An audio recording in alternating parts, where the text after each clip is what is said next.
مثبت نفسیات کی اہمیت۔ 4000 سال پہلے حضرت ابراہیم نے اپنی بیوی ہاجرہ اور اپنے بیٹے اسماعیل کو عرب کے صحرا میں بسا دیا اور خود شام واپس چلے گئے۔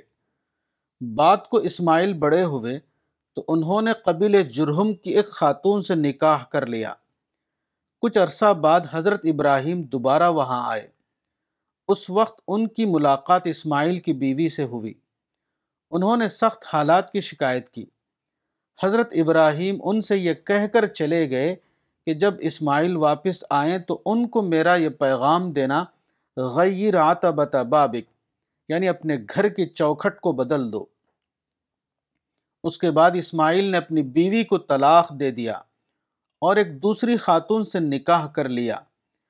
کچھ عرصہ بعد حضرت ابراہیم دوبارہ پھر وہاں آئے۔ دوسری خاتون سے ملاقات ہوئی تو انہوں نے کوئی شکایت نہیں کی بلکہ حالات پر شکر کا اظہار کیا۔ یہ سن کر حضرت ابراہیم نے کہا کہ اسماعیل آئیں تو ان کو میرا یہ پیغام دے دینا، ثبت عتبۃ بابک، یعنی اپنے گھر کی چوکھٹ کو باقی رکھو۔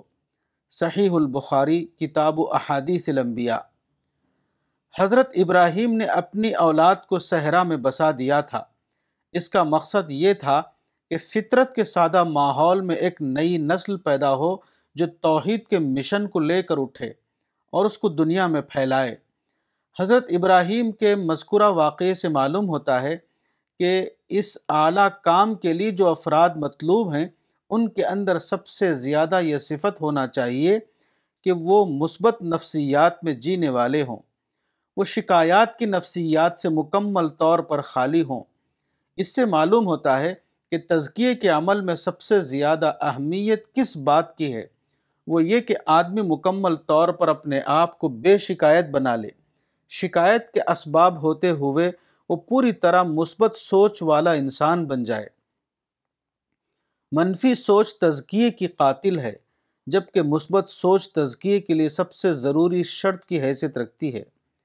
منفی سوچ والا آدمی شیطان کا معمول یعنی سبجیکٹ بن جاتا ہے۔ اس کے برعکس مثبت سوچ والا آدمی فرشتوں کی صحبت میں جینے لگتا ہے، اور یہ ایک حقیقت ہے کہ تزکیے کا حصول فرشتوں کی مدد کے بغیر ممکن نہیں۔ کتاب تزکیہ نفس مولانا وحید الدین خان، صفحہ نمبر 46۔